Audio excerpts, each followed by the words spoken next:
Once upon a time, in a quiet village nestled between the verdant hills and the whispering woods, there lived a young girl named Elara. She and her father were poor, but kind-hearted. They owned a small patch of land, a vegetable garden, and a goat named Pippa who gave them milk every morning. Elara's father had once been a stargazer for the king's court, but after a great fire destroyed the royal observatory, he returned home, never to look at the stars again. Now he spent his days tending the garden and his nights staring into the embers of their hearth. One morning, after a long drought, their garden dried up completely. Their well had run dry, and Pippa stopped giving milk. Elara's father grew pale and thin. He coughed often, and Elara began to worry. "I must do something," she said to herself.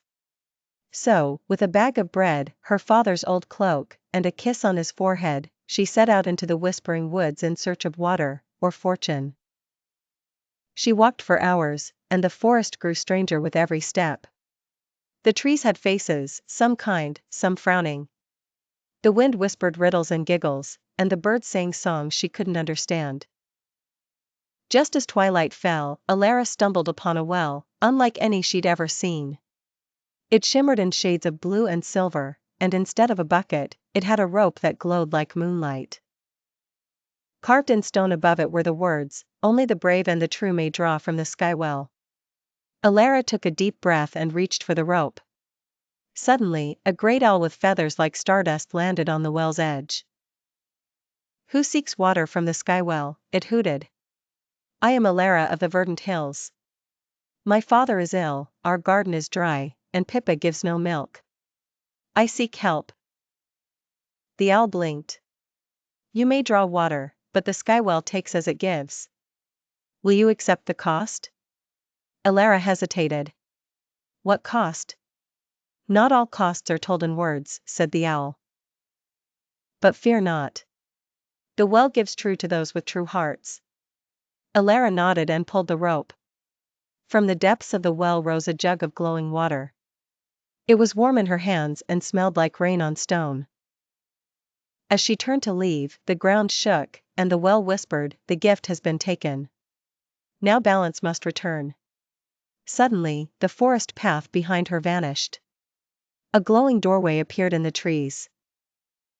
The owl tilted its head. "To go home, you must complete the journey. Enter the wood between worlds." With no other choice, Elara stepped through the door. She found herself in a world not quite real, not quite dream. The trees floated, their roots curling in the air. The rivers ran uphill.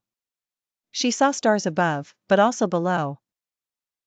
As she wandered, she met many strange creatures, a weeping willow who had forgotten how to cry. A fox who had traded his shadow for a crown of leaves. A pair of arguing toads who believed they were kings. Each creature had a problem, and each time, Elara helped, giving up pieces of herself, a braid of her hair, a memory of her mother's laugh, a drop of the Skywell water. At last, she came to a clearing where a tree touched the sky and pierced the clouds. At its base sat a woman in silver robes, her face hidden beneath a hood,